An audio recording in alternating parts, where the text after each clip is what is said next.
Bienvenue à tous sur la chaîne Parole du Cœur, l'endroit où nous explorons ensemble les confidences les plus intimes de l'âme. Aujourd'hui, nous allons parler d'une période charnière, pleine de doutes et de pression, mais aussi de souvenirs inoubliables. C'est un voyage au cœur de nos angoisses et de nos espoirs, alors restez bien jusqu'à la fin, car les témoignages que nous allons partager pourraient bien résonner en vous de manière surprenante. Avez-vous déjà senti les pas de l'été s'approcher, lorsque les rayons du soleil ne se cachent plus et frappent directement les pages de vos livres ? Il y a un été auquel nous donnons tous un nom empli de nostalgie, le dernier été de notre vie de lycéen. C'est là que se nichent tous nos souvenirs, les rires éclatants, la joie pure, mais aussi la fatigue immense des jours précédant le grand examen final.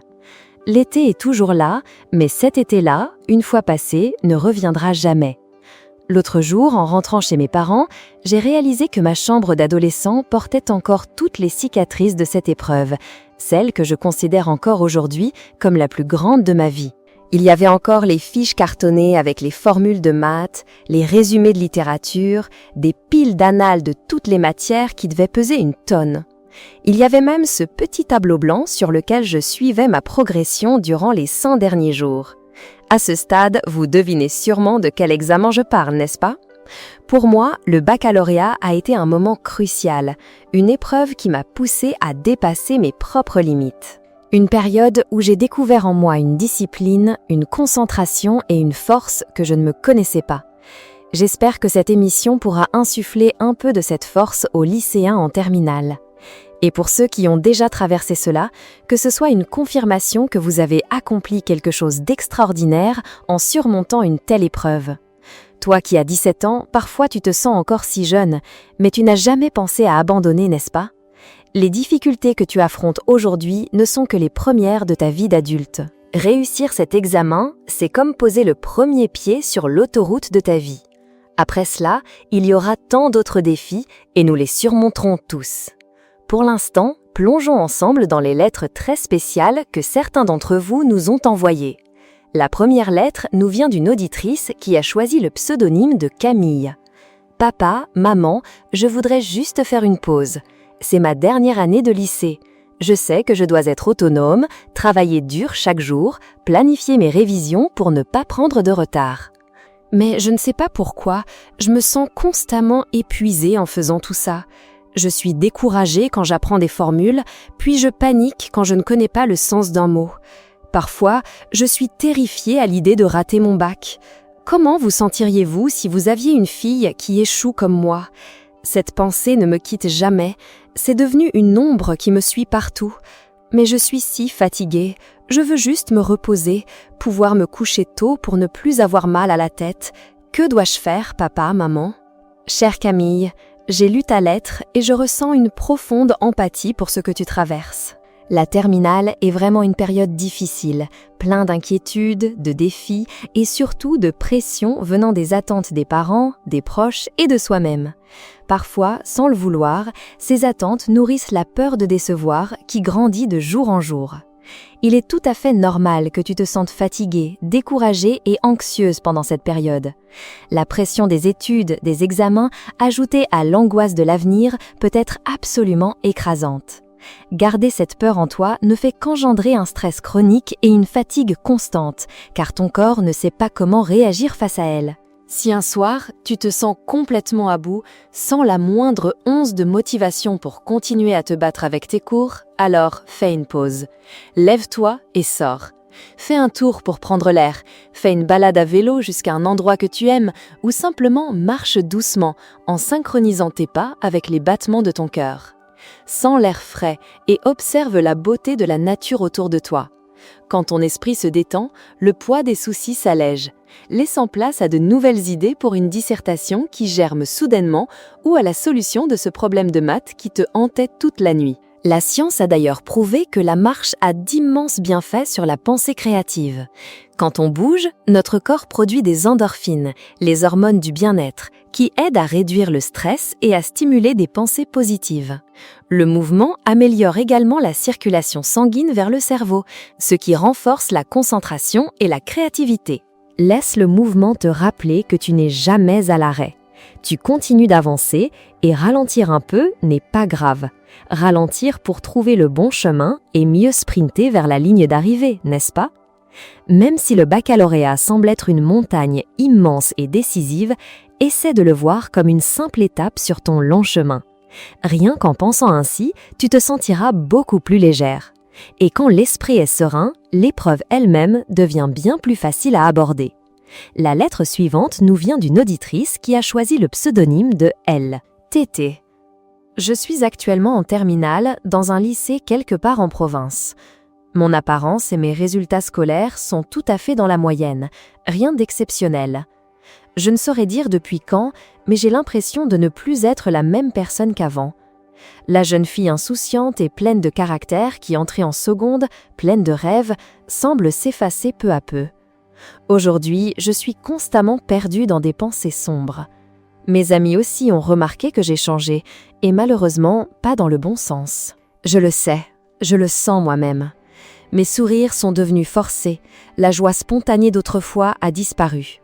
Ma tête est envahie par les pires scénarios possibles pour mon avenir. C'est comme si une peur invisible s'était emparée de moi. J'ai peur de ne pas avoir mon premier vœu sur Parcoursup, de ne pas être à la hauteur des attentes de mes parents. J'ai peur qu'ils ne me voient jamais réussir. J'ai peur de voir mes amitiés s'effilocher. Et surtout, j'ai peur parce que je ne sais même plus ce que j'aime.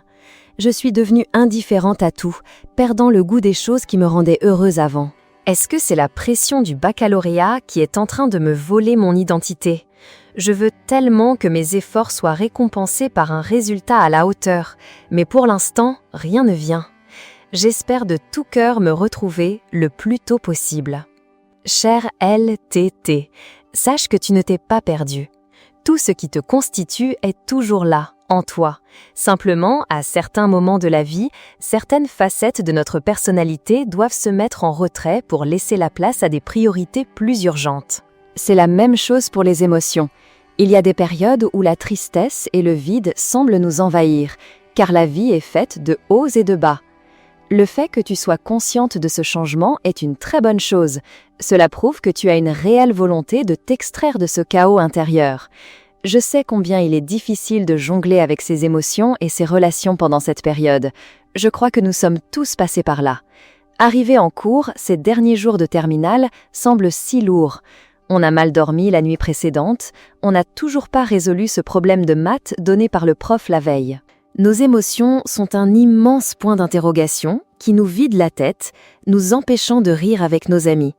Et sans le vouloir, on crée des distances invisibles.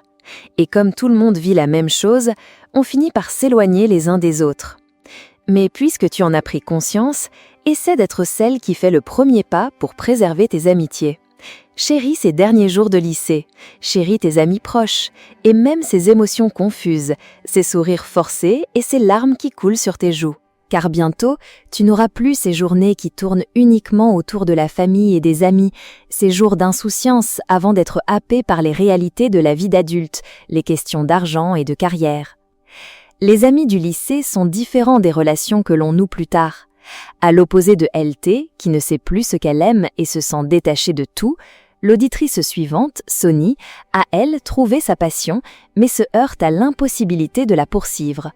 Découvrons ensemble ce que sa lettre nous révèle.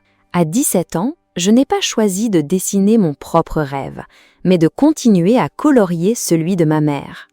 À cet âge, on m'a inculqué l'idée qu'il fallait choisir une filière avec des débouchés pour gagner beaucoup d'argent plus tard. Et c'est sans doute cet idéal, cette toute-puissance de l'argent qui a rongé ma passion de l'intérieur. Avant le bac, les disputes à la maison étaient fréquentes et la seule et unique cause était toujours la filière que j'avais choisie. À cette époque, redessiner ma vie était pour moi une passion viscérale, la seule chose qui brûlait encore dans mon cœur. Alors, je n'ai pas hésité une seconde et j'ai choisi le design graphique, cette filière que toute ma famille considérait comme inférieure, sans valeur, cette filière dont mon grand frère disait que le simple nom faisait plouc. Mes parents m'avaient toujours dit que sans passion, on ne pouvait pas persévérer dans la durée. Pourtant, quand il s'est agi de leur propre fille, ils ont renié leurs propres paroles. Ils se sont opposés farouchement à mon rêve et m'ont poussé vers des études d'anglais. Face à leur refus catégorique, la marionnette que j'étais devenue a fini par baisser les bras, se soumettant à leur volonté. Ils exigeaient que je travaille sans relâche, que je fasse des efforts surhumains et que je réussisse à tout prix. Venant d'une petite ville de province, je savais que je devais redoubler d'efforts. Il y a eu tant de nuits où j'étudiais en sanglotant, celles dans ma chambre, des nuits entières sans trouver le sommeil. Dès que je fermais les yeux, le spectre de l'échec, de ne pas avoir la note suffisante, me hantait. C'est comme ça, seule, que j'ai traversé ces journées glaciales où mes doigts étaient engourdis par le froid, mais où je devais continuer à m'acharner sur mes exercices. Puis sont arrivées les journées étouffantes d'avant l'été. Le matin à l'école, l'après-midi à l'école, et chaque soir, en rentrant seule des cours de soutien, ma tête était vide, j'étais perdue, comme une âme en peine. La semaine avant l'examen, je pleurais toutes les nuits, hantée par la vision de mon échec et les reproches des adultes qui l'accompagneraient. C'est avec ce poids immense sur les épaules que j'ai affronté l'épreuve la plus importante de ma vie. Et ce supplice a continué pendant le mois qui a suivi, dans l'attente insoutenable des résultats. Le jour de la publication des résultats, j'avais réussi. Mon score était même bien supérieur au seuil requis. Ce jour-là fut sincèrement le plus beau jour de ma vie. Mais dans mon innocence, je me suis réjouie bien trop vite. J'avais fait tellement d'efforts, j'avais vraiment tout donné. Je n'espérais qu'un simple mot d'encouragement de ma famille, mais tout ce qu'ils m'ont dit, d'un ton froid et sévère, c'est que je n'avais pas vraiment fait assez d'efforts, que je n'étais pas assez déterminée. Je me suis demandé ce que je devais faire de plus pour obtenir leur reconnaissance. Si la pression extérieure m'avait meurtrie, le poids de ma propre famille, lui, m'avait anéanti. Toute cette cruauté a fini par broyer mon rêve. Aujourd'hui, le dessin n'a plus aucune place dans mon cœur. À l'aube de ma vie d'adulte, je ne sais plus ce que je veux, ni ce dont j'ai besoin. Je ne suis plus qu'une personne qui existe, sans plus aucun rêve pour la guider. Avoir des doutes, s'interroger sur ses passions, sur son avenir, sa carrière, c'est une étape tout à fait normale. Le fait que tu saches ce que tu aimes est déjà un avantage. Mais ne te précipite pas non plus pour suivre ta passion à l'aveugle. La célèbre phrase « Suis ta passion et le succès te suivra », aussi inspirante soit-elle, n'est pas tout à fait vraie dans la réalité. Quand on est jeune, on manque d'expérience de la vie, on peut être têtu, parfois arrogant avec nos propres idées. Plus tard, en entrant dans la vie active avec son lot de soucis et de responsabilités, tu te rendras compte que personne ne peut poursuivre durablement une passion sans des piliers de soutien comme les finances, la santé ou les relations. Bien sûr, personne ne peut tout avoir en même temps. C'est pourquoi tu peux essayer d'appliquer la règle des 4 brûleurs pour construire chaque élément de ta vie, un par un. Chacun de nous possède 4 brûleurs, celui de la famille, celui des amis, celui du travail et celui de la santé. Pour vraiment réussir dans un domaine, on est souvent obligé d'éteindre l'un de ces 4 brûleurs. Cela signifie que l'équilibre parfait n'existe pas vraiment. Mais cette approche t'aidera à développer chaque aspect de ta vie à des moments différents. Peut-être qu'un jour, tu t'inquiéteras de ne plus ressentir la même passion qu'avant. Si c'est le cas, ce n'est pas grave du tout. Tu réaliseras peut-être que ce n'était qu'une passion passagère. Ose expérimenter, vivre de nouvelles choses, et un jour, tu finiras par trouver la voie qui te correspond le mieux. Et souviens-toi que la jeunesse est un temps pour apprendre, explorer et essayer. Ne te colle pas trop vite l'étiquette de l'échec si tu n'as pas encore trouvé ta passion ou si tu rencontres des difficultés en chemin. Un jour, j'ai lu une phrase qui disait « J'ai raté l'université que j'aimais, mais j'ai intégré celle qui me correspondait ». Qui sait, peut-être que l'université de ton 2e ou 3e vœu, ou n'importe quel autre où tu seras admis, est en fait l'endroit où est ta vraie place. Le jour où tu remplis tes vœux d'orientation, il n'y a ni bonne ni mauvaise réponse absolue, et rien n'est certain quant à ton avenir à cet âge. En réalité, les choses se mettent souvent en place d'elles-mêmes au moment où elles arrivent. Il suffit d'avoir le courage de leur faire face, de vivre l'expérience et d'apprendre à aimer ce qui nous est destiné. Parce que le véritable amour n'est jamais à sens unique. Face à un examen crucial, à une grande décision de vie, j'ai peur, tout comme toi. Mais souvent, les choses qui nous font le plus peur sont celles que nous n'avons pas encore osé faire. Alors, si tu as peur, agis tout en ayant peur. Il faut continuer d'avancer pour savoir s'il y a de la lumière au bout du chemin, n'est-ce pas? Même quand tu as l'impression d'être perdu dans la nuit la plus noire, crois-moi, tu es ta propre étoile scintillante. Crois en ta capacité à y arriver. Quand nous plaçons une confiance absolue en quelque chose et que nous nous rappelons constamment notre désir, notre système nerveux finit par créer une commande interne qui cherche à se connecter à toutes nos ressources cachées, jusqu'à ce que nous atteignions notre but. C'est la confiance en soi qui forge la volonté, et c'est la volonté qui détermine notre succès. J'ai vu un jour une image avec cette simple conversation. Qui t'a fait du mal? Mes propres attentes. Au cœur des années incertaines de notre jeunesse, il nous arrive de sombrer dans la déception, car nous n'arrivons pas à être à la hauteur de nos propres espoirs ou de ceux des personnes que nous aimons et en qui nous avons confiance. Nous voulons tous grandir, devenir quelqu'un, accomplir de grandes choses. Mais cette attente que nous nous imposons est un couteau à double tranchant.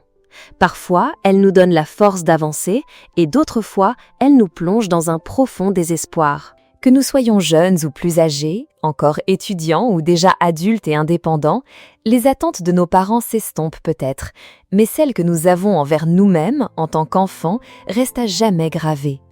Nous espérons rendre nos parents fiers, mais au fond de leur cœur, tout ce qu'ils désirent pour nous, c'est une vie paisible et heureuse. C'est pourquoi je vous invite à placer votre propre bonheur au centre de tout.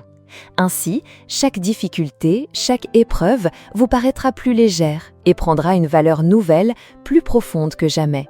Nous nous battons tous pour trouver le bonheur, pour être plus heureux et pour l'être tout au long de notre vie.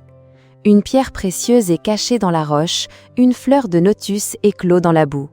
Le bonheur n'est jamais un cadeau qui tombe du ciel. Il ne s'offre pas à nous sans effort. Après avoir lutté pendant si longtemps, le but est juste là, devant vous. Alors ayez le courage de faire ce dernier pas et de trouver votre propre bonheur. Figeons ensemble cet instant, juste avant de nous dire adieu. Les années d'école ont filé comme un rêve. En y repensant, comme nos chemins ont divergé. Ne pleure pas, nous allons grandir, nous emprunterons de nouvelles routes. Mon ami, c'est sur ces mots que notre histoire s'achève aujourd'hui.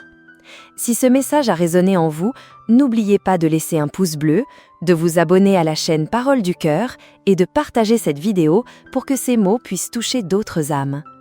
Et vous, quelles sont les attentes qui pèsent sur votre cœur? Racontez-nous votre histoire dans les commentaires, cet espace est le vôtre. Prenez soin de vous et à très bientôt.